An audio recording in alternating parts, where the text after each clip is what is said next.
This is IAT814 Visual Analytics. Lecture 6, Visual Perception Part 2. In the previous round, we'd spoken about a simple model of pre-attentive processing, a simple model of perception, and how that can lead to pre-attentive processing. And in the next segment, we talked about the perceptual properties that we have, in particular how that relates to lightness and color. Today, we're going to be talking about nonlinear perception, which is the situation where you find most of our perceptual capabilities are not a direct correspondence one-to-one with the strength of the signal that we're perceiving. So we're going to talk about that concern and how to deal with it. And the last part of Visual Perception 2, Lecture 6, is going to be about integral versus separable visual items. So let's now talk about nonlinear perception. So nonlinear perception is the situation that most of our perceptual capabilities live in. Perception is not uniformly linear, and this is true of hearing, of vision, of taste, touch, smell, etc. Some things, however, we as people, most of us, get it pretty close to right. So we're most of us capable of judging length after a certain amount of practice that most of us have. So if you estimate something is about 1 meter long, you're likely to be right about that. You're likely to be right to guess that something's 2 meters long. There's a range that's acceptable there, probably below 1 millimeter, you can't really tell, and above 1 or 2 or 300 meters, you probably can't directly perceive that so well. But within sort of human scaled range, we're good at perceiving length, and we're also good at perceiving temperature pretty close to what the real temperature is. You can guess temperature correctly. For other perceptual domains, we tend to underestimate. Certainly the domains we care about in the domain of visualization, we tend to see a signal and underestimate the strength of that signal. And we'll talk about what I mean by signal in a second. We are pretty good at telling, that there is a difference, but we might underestimate the ratio of those two differences. And I'll demonstrate that shortly. Our capability of sensing ratios is pretty good, and it's driven by the fact that what we're trying to do when we are seeing the world is we're also always automatically having to adjust ourselves to the strength of the signal or the strength of the impulse that's out there. So for example, on a bright sunny day, your irises contract to let less light in, your retina adjust, etc., etc. When you go into the dark, your eyes adjust rapidly so that you can see what's going on in a darkened room or where there's not so much sunlight. If any of you have done any work with Zoom recently, you'll know that, unless you decide that you don't care about the appearance of the visuals, you're always having to adjust the camera to be able to deal with the proper amount of light that's actually present in the scene. Our eyes and the rest of our sensory system is doing that all the time automatically. And as a result of that, some things have to give. The ability to see something, hear something, taste something, that's important. Whether it matches up to a number, that's not so important. Okay, so why do we care about any of this? Well, visualization, the purpose of it is to turn numbers into pictures, right? We got a set of data and we want to plot the data on a line, or we want to set the size of the circle to be equal to or proportional to the size of the data value that's associated with. That's what we're trying to do. That's what visualization systems are built for. However, we are not depicting numbers that are then plugged directly into your mind. What we're doing is we're drawing pictures that are perceived by people just like us. And what our users must do is turn those pictures into numbers. And it's this turning pictures into numbers thing that's important to us, because that transformation process, that's what perception is.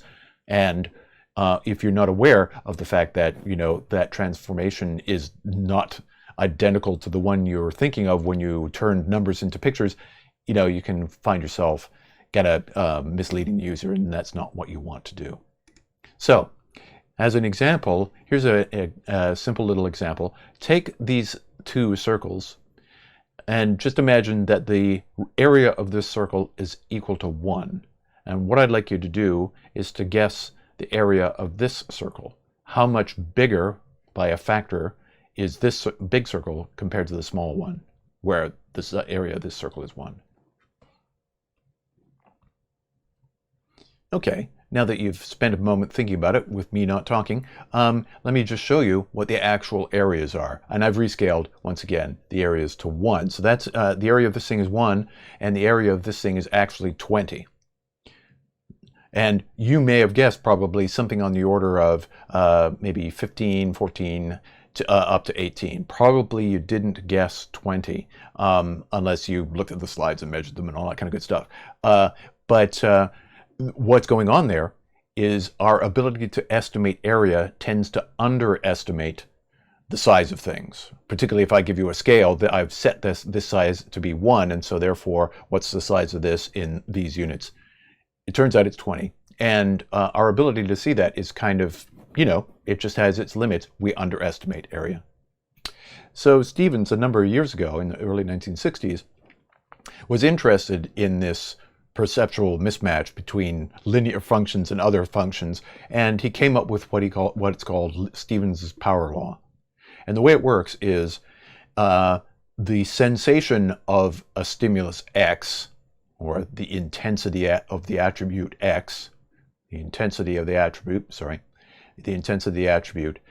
the sensation of that attribute is equal to some constant times that attribute to the power. Now, if B is equal to 1, that's really just AX, because B is X to the exponent 1 equals X. And so we see in this graph that length is linear. We're good at estimating length when we see the length of something. We can tell that something's 2 meters and something's 4 meters and so on and so forth. For taste, we overestimate. The value there is approximately 1.5. Heaviness, we overestimate. The exponent there is a little bit greater. And we really, really overestimate shock. Even small increments of shock, really, really get overestimated. They hurt like hell. And the reason why they're hurting like hell, of course, is that electrical impulses are directly plugging into our nervous system. On the other hand, we underestimate a bunch of things, in particular in the visualization space. So we underestimate area somewhat. We underestimate volume even more. We underestimate brightness even further, and loudness even further, and smell we really underestimate, which you could argue might be a good thing. Let's move on. So with respect to this experiment that he did in 1961, Stevens was interested in mapping out what the exponent is. And so the exponent for brightness is about 0.33. That is to say, it's the cube root, roughly. For smell, coffee, it's about 0.55, so square root roughly. Loudness, 0.6. But temperature, we're also pretty close to the mark. The exponents seem to be 1. For taste, it was 1.3. Saltiness was the stimulus there. Heaviness, 1.45. And electric shock, 3.5. That is, the cube of the voltage is what our feeling about it is. Now, we're not actually depicting shocks in visualization systems, thankfully, but what we are doing, of course, is we are sensing some of this stuff. So this comes into play. When you want to depict the area of something, you need to do something about it, or at least be aware as a consumer that something needs to be done about it.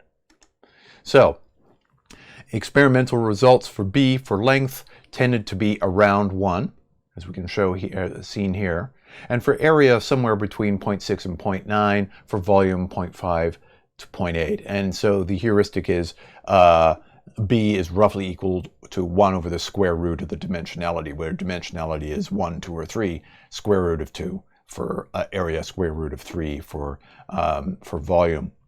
And so a suggestion to how to deal with this in the domain of visualization is, let's say you've got a set of areas that are just linear scales of areas according to the actual numbers that you want to depict. So let's say this circle in the left set here, this inner one is area 100, this one's 300, the next one's 600 and 1200. This 1200 circle is 12 times the area of the 100 circle. In order to counteract the effect of underestimating area, you should probably exaggerate the area of the circles that you're drawing so that you can get the point across. Now, there may be some reasons in which that's an unwise decision if you're drawing a lot of circles, say on a map or something like that. Each of the circles that you draw overdraws other circles, and so you might just have to accept that exaggerating area is not the right thing to do because of the other things that might go on in the display that are valuable to depicting the situation. But if you're interested in, counteracting the perceptual effects of underestimation of area, this is the kind of thing you might consider doing. Okay, so given that we've kind of documented through experimental evidence and possibly our own experience the fact that we tend to underestimate things, or more to the point, we estimate things incorrectly when we look at them, it's probably a good idea to think about what is the most accurate and what is the least accurate way of depicting something visually. So it turns out that the most accurate stuff to visualize is position, typically on at its best on a common scale. So that is to say, let's say you've got an axis here. I'll just reuse this one here, which is an arrow pointing from most accurate to least accurate. Let's say there's a scale on here. If I were plotting points along this scale, and I had tick marks on this scale that were numbered and so on and so forth, I would be very good at detecting the position along that scale, along a common scale. Less good at positions along a non-aligned scale. Let's say you have a skewed scale that looks like this or something like that instead of being rectilinear like that. So less good at that. Without an accompanying scale, we are pretty good at detecting length, but not as good as we would with a scale accompanying it. We're also reasonably skilled at detecting slope and angle. What is this angle, for example?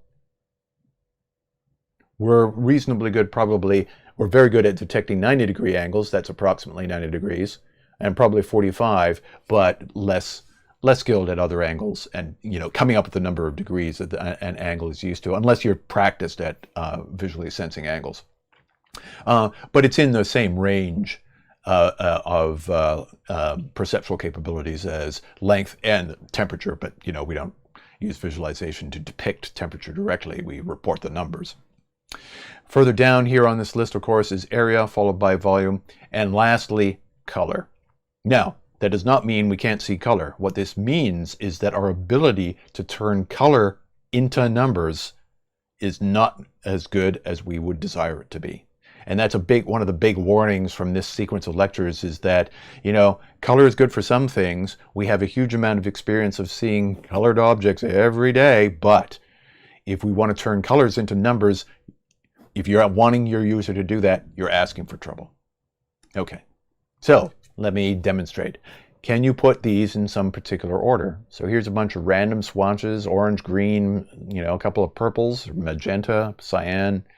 What's the order? Well, one of the problems with this is, of course, it's a trick question. Can you order these? Can you order these online? Well, here they are. But one of the big challenges is in order to make use of separate colors like this, you have to do something to tell the user what you're thinking as the depictor of color, as the person who is creating the visualization. So we'll talk about that in a bit. The punchline is, no, you can't. And the only way you can is if you really are constantly reminding the user what the deal is with respect to color. So there are a number of ways in which you can use color to help the user understand the scale of things and so on and so forth. And here are some examples.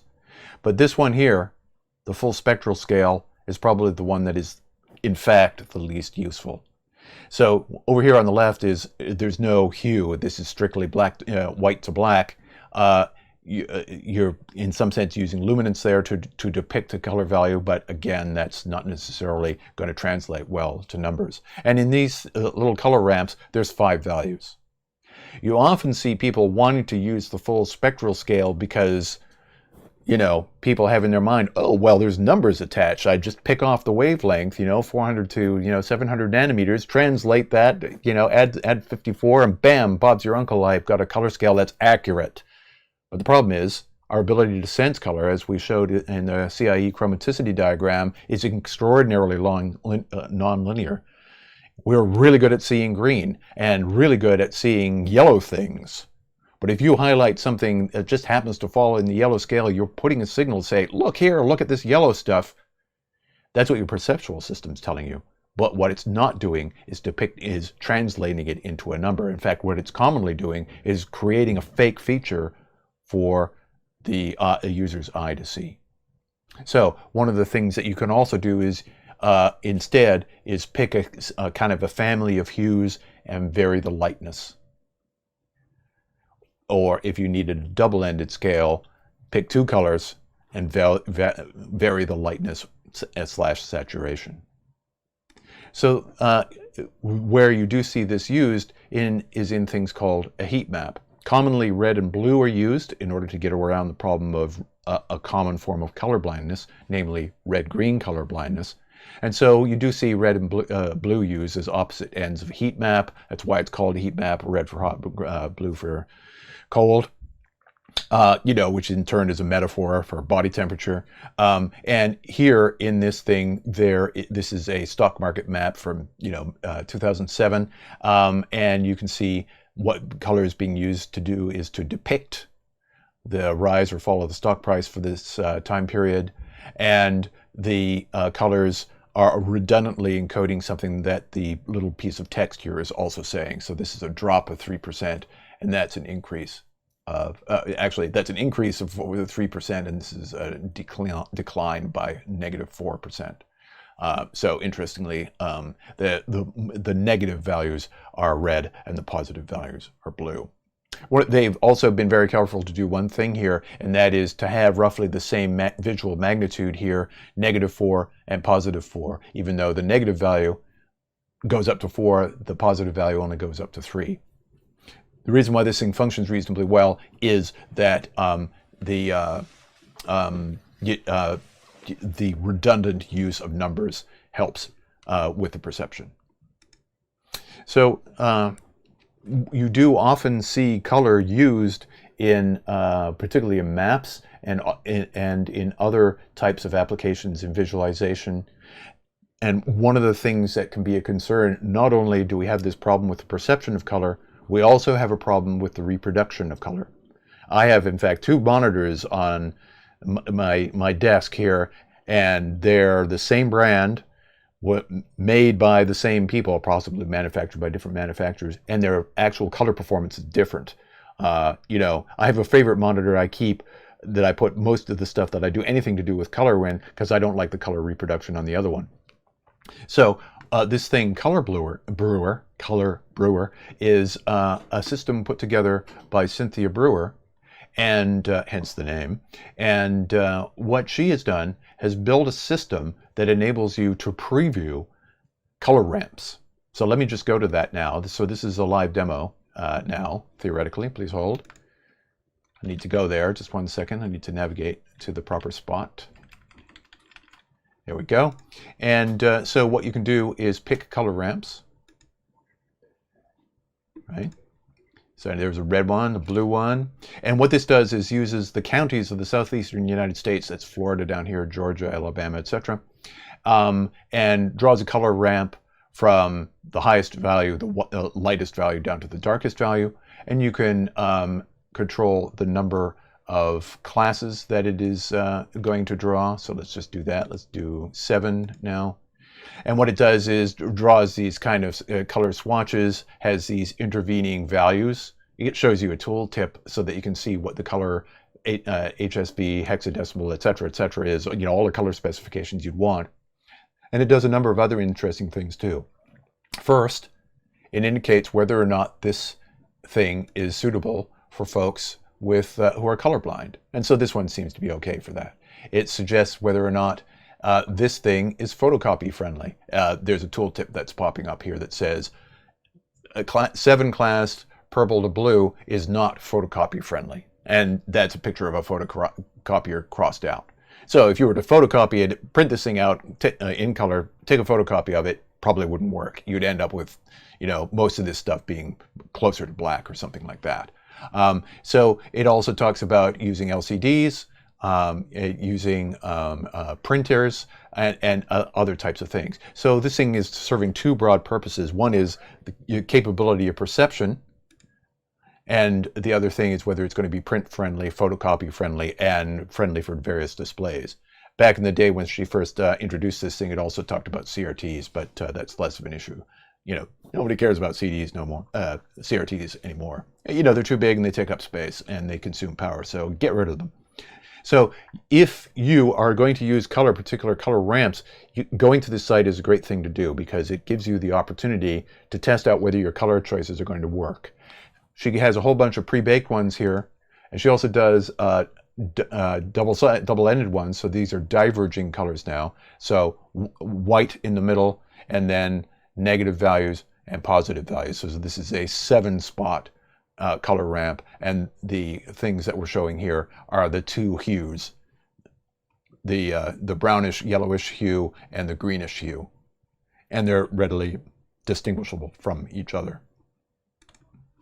Okay, so that's Color Brewer. Let's go back to the slides. That's available at colorbrewer2.org. Sorry, that's cut off a little. But the basic idea is that you can go to this site. It's free, and the original version ran Flash, which has become obsolete. So, this is a JavaScript version or something. Cool. All right, so let's move on. One of the things you always have to watch out for is the visual context. I've sort of pointed that out a few times. Here's a great example of that. Let's just concentrate on what the colors are. So we have a little bit of a grayscale going on here, right? White to darker colors down to black, and the 6 sort of canonical colors, red, green, blue, orange, and magenta. So do you think that this color is the same as that? Well, it turns out, keep your eyes on them, they are. So the actual RGB, if you were to put a ink drop, a color picker, tell me what color this is to this image, what you'll get is that the RGB value of this is pretty much equal to the color RGB value of that. Going back again, oops, too far. They are actually the same color. And so that's just a general concern about the way in which our visual system not only responds to the actual light that's flowing into the scene. We have a model of what light is like and how it works in the real world. That's just automatic. We don't have to think about it. And we know that this is black, even though the actual RGB value of this and the actual RGB value of that is identical. And we know that because we can say, oh, guy's put a couple of color swatches on his deck, and over here it's in the shade, and over here it's in sunlight. We automatically adjust for that, and we instantly, without thinking about it, perceive these two things. That is black, and we perceive that somewhat darker color also is black simultaneously, even though the values are different. So those kinds of perceptual concerns are always present whenever we're doing visualization. So it's something always to watch out for. So what that does is serve as a warning that using color as a mechanism to try to do depictions of things is something that's, well, not dangerous, but it's just not going to be as effective at depicting numbers in the way you would like to. So you can use color for doing things like calling attention to specific data, increasing appeal, memorability, and representing discrete categories. In the previous slide set, in the lecture 5.2, we talked about Colin Ware's set of colors, red, green, blue, yellow, black, white, etc. It's good for that, particularly if you have control over the display, as you would typically in most analyst sessions. The other thing is less is more. Don't use too much color, and in particular, don't use blues too much. Use adjacent colors. If you want to distinguish those two things, vary them in hue and value, not just hue, or not just value for that matter. For large regions, don't use highly saturated colors. In fact, really stay away from saturated colors.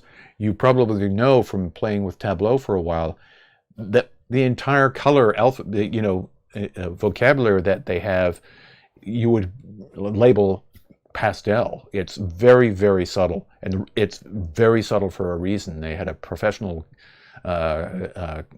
color expert design those colors. Her name's Maureen Stone. She's been an adjunct prof here at CIAT. And, you know, she's been working in color for 30 years, and, you know, she really knows what she's doing. And she designed and redesigned those colors to be really perceptually different from each other and not in your face. So watch out and try to avoid the temptation to overdo it with color. Don't use high saturation, spectrally extreme colors together, particularly red on top of green or green on top of red. Because what happens when you do that is that your ability to perceive red, because it's a completely, you know, the opposite perceivable wavelength to blue, your eye is adjusting in some sense to that color, and blue just turns out to refract differently through your glasses and through your eye, and so it appears as if one is floating on top of the other, which is not what you want typically. So using color for grouping, for search, and things like that, that makes some sense. Finally, just to talk briefly, very briefly, about texture, our ability to perceive texture, you sometimes see texture used to, you know, put a texture, diagonal stripes or something like that on glyphs or other markings in the scene. You don't see them used too commonly unless essentially you're out of other visual resources to use. We're capable of telling the orientation of, say, stripes or a checkerboard pattern, but it's a very complex attribute to analyze, and you don't see it used much in modern visualization tools. It's really good for certain things. If you have a surface texture on a curved surface, it's really good at enabling you to perceive the curvature of that surface, which is why you see texture mapping in 3D video games and all that kind of stuff. But to use it as a kind of a visual data variable, probably not so good. Okay, so that wraps up Lecture 6.1, which has been about nonlinear perception. So we'll stop there.